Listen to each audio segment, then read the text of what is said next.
Hi, it's Dan with EUJUICERS.COM, coming to you as always from our offices here in the heart of Europe. And in this video, I'm doing kind of a follow-up to a video we did last year. That's when we took a look and made a review of this Nutrisantos N65 slow commercial vertical juicer. Now, in that video, I took a look at different ingredients, a wide range of things. And since then, we've had some emails, some comments, even some of our partners in other countries asking about juicing some things that we didn't do in that video. So this is a follow-up to that. And in fact, the things that they gave me are kind of a rough test for a vertical juicer, because all of these ingredients are very high in fiber, which is kind of long stringy fibers, which is kind of the enemy of vertical juicers. What I've got that I'll be doing today is celery, pineapple, and ginger. The reason it's difficult, let me show you. Here's a typical home vertical juicer drum. This is from Asana 808, similar like Omega VSJ 843. And basically what happens is the pulp gets routed, and there's this tiny little hole here at the bottom. Then it makes a 90-degree turn, comes through this little area here, and this hole here is real small. So what that means is you've got celery, you've got these long strings here, and these will all gather up and form a plug, and they'll just plug that hole there. So what you have to do when you're using a home vertical juicer is cut across the grain of those strings, make them as small as possible so they will fit through without plugging it. I did a video recently on celery juicing, comparing it with different types of juicers, and with the vertical, I had to cut these into little half-inch bits to really make it go effectively. So, like I do with all my videos, I'll have a link down below here. It's there in the first comment pinned there. And if you want to skip directly, if you want to see how it did with celery, pineapple, or ginger, go ahead and click down there. In the meantime, let me just say a few words about this N65. Also, I'll put a link up here to our previous video, the more in-depth review. You can see assembly, disassembly, talking more about cleaning and some of the yield issues and things like that. But this juicer here is a kind of a unique one.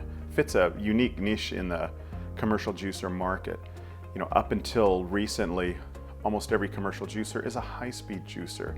When I say commercial, I'm talking about not only commercial producers, which that's not what this is aimed at, bottlers that are making thousands of liters a day, but I'm talking about things like juice bars, hotels, cafes, something where someone wants fresh juice.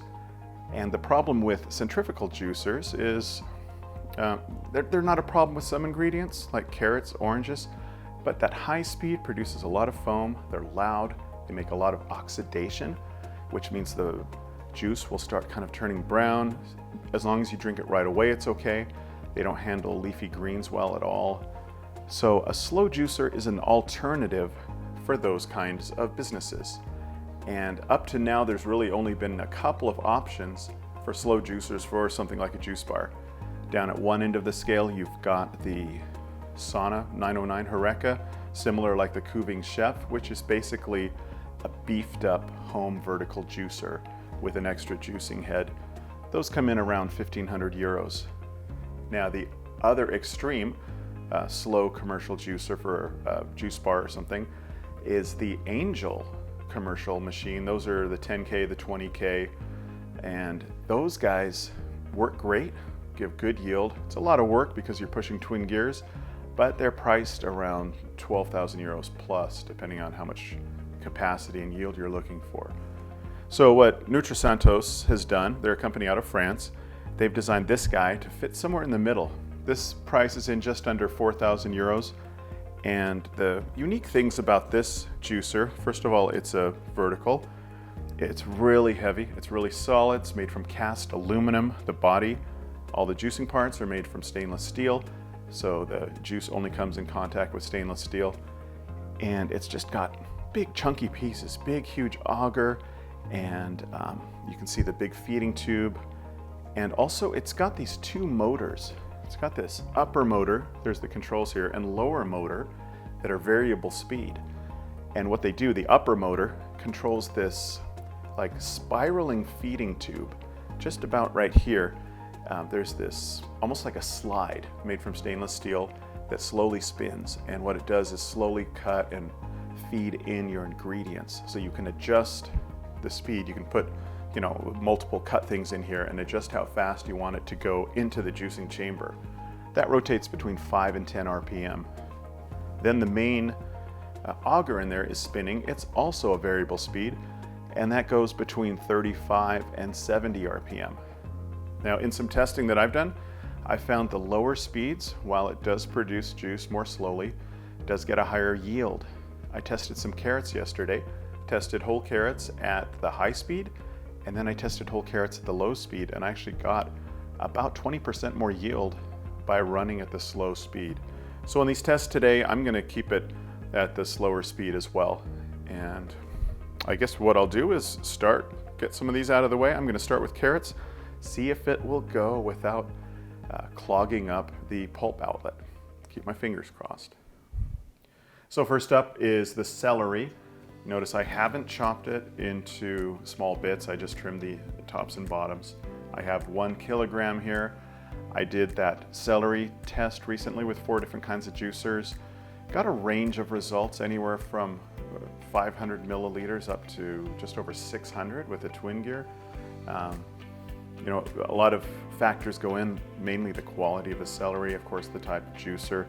Commercial juicers, they tend to operate under a little less pressure. That is, they're not trying to push so much because that can reduce the life of the parts, which means sometimes the yield isn't what you'd get from a home unit that's using a little more pressure down there in the juicing chamber. The Angels are the exception. Those big commercial Angels push pretty hard. So I'm going to start it up. I'll put it at the lowest speed and see how it does, if it jams or not in the pulp outlet.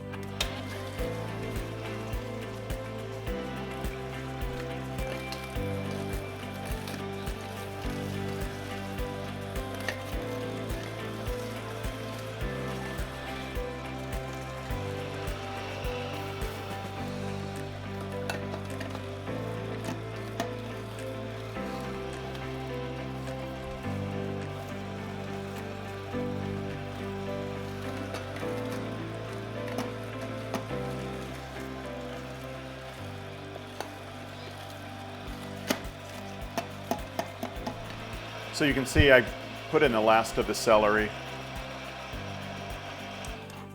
There's a bit more juice coming out here.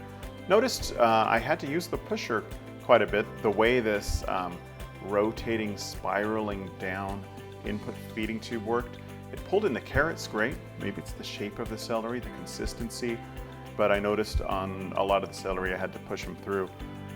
I'm also kind of curious if there's a lot of pulp jammed in here. What I want to do is open this thing up and just kind of look at the bottom. I'm going to lift it because the pulp, it goes directly into this pulp container, which is one nice thing about this. Most verticals, there's a separate outlet. The pulp's being ejected on the side. This is dropping straight down. In fact, I can show you there. There's the pulp. A little bit fell down, so maybe some was sticking in part of that.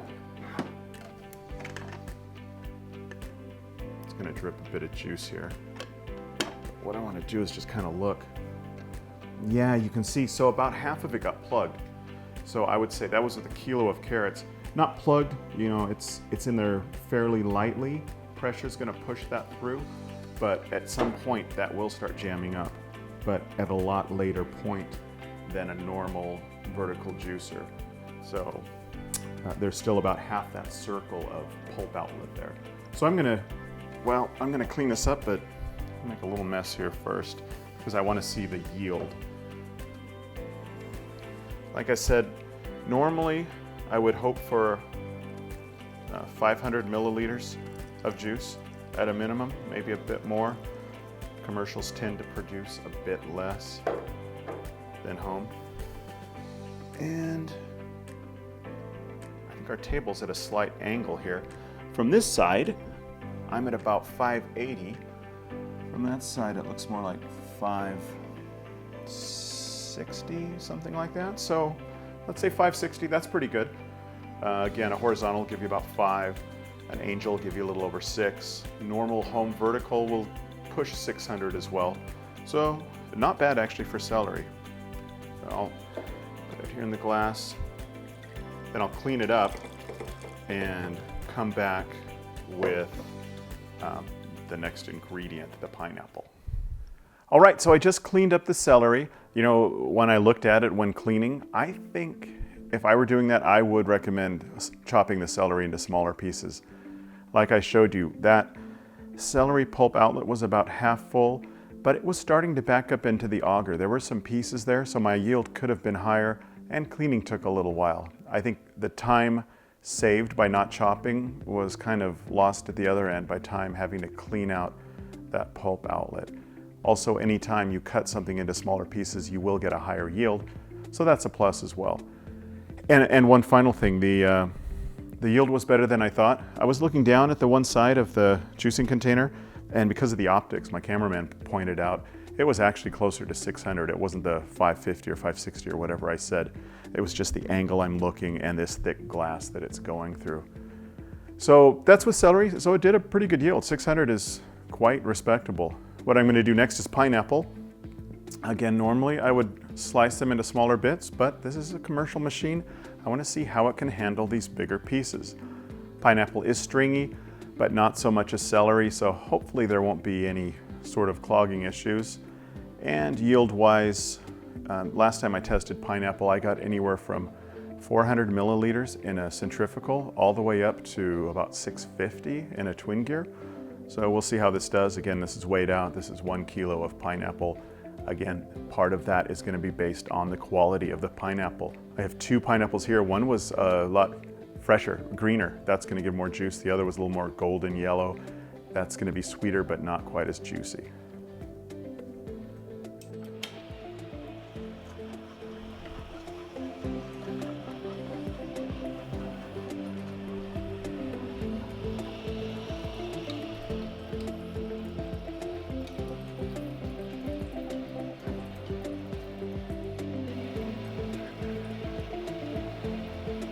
So I was just playing with the settings at the end there, just to see if it sped things up.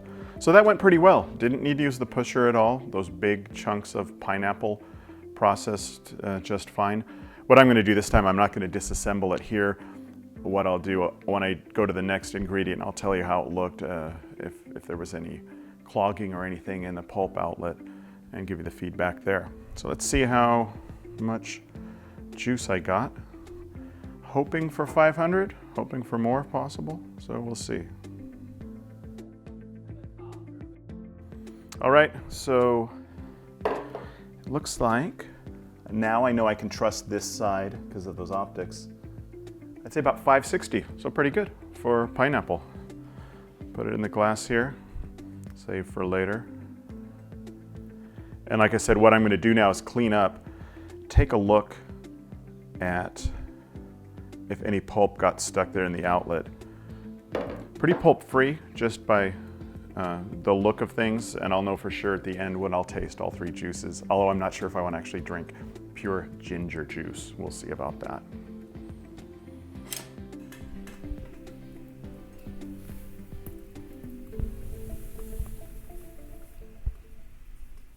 So I just cleaned up the pineapple. It was better than a normal vertical for sure.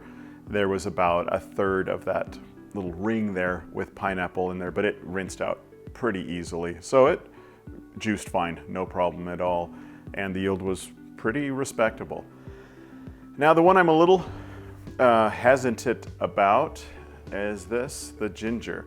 Notice I've left it in pretty big pieces here. Normally with a vertical, you want to cut against the grain, get it into small, like 1/2-inch slices. So I'm thinking of the 3 ingredients, this is most likely to clog that. So why don't I cut it? It's because we've had some people ask us, hey, can I juice whole ginger? Can I juice big pieces? Well, I don't know, but let's find out.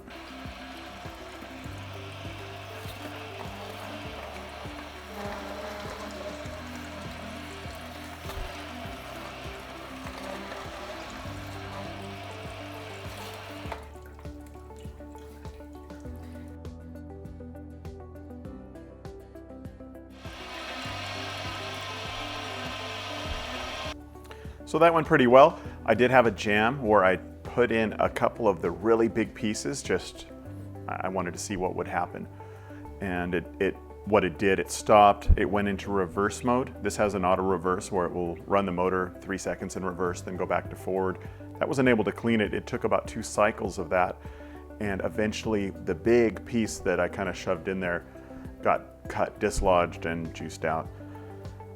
So it looks like it did a pretty good quantity of juice. Let's see how it looks.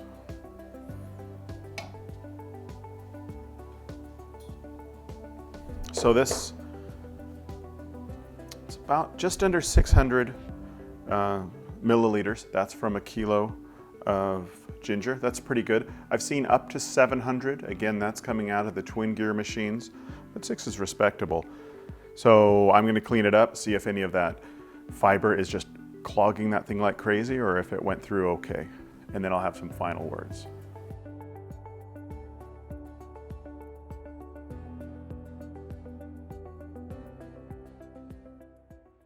So I just cleaned it out, and definitely I would recommend slicing the ginger because it was pretty clogged up in there and I don't think I could have juiced much more. In fact, there were about 3 pretty good sized chunks kind of stuck in the auger, and I think that's because that outlet circle was getting clogged. And I would probably recommend the same thing for the celery. You know, follow the advice that you'd use for a vertical. Pineapple was no problem, but normally you don't have to slice pineapple too small anyway. So overall, what do I think with these tough ingredients? I think it performed fine, but again, I would recommend slicing the ingredients. The yield was good. It did jam once, as you saw during the ginger, but otherwise performed well. So I guess that leaves trying them out. I'm gonna taste these. That's the celery, that's fine. Tastes like celery juice. Here's the pineapple. What I'm curious about is if I notice any pulp that's floated to the top here, because I didn't strain them, but there didn't seem to be much pulp at all. Yeah, that's real clear. That's good. And I don't know about this one. Notice my producer left me a shot glass of this stuff. You know, I put maybe this much ginger in a liter of juice, and that's with carrots and apples and spinach. But straight, oh well, to your health, I guess. Man, oh, it burns. So that'll do it for this video. Please leave any comments below. I'm gonna get me a liter of water or something. Thanks for watching. I'm Dan with EUJUICERS.COM, and I will see you next time. Hi, caramba.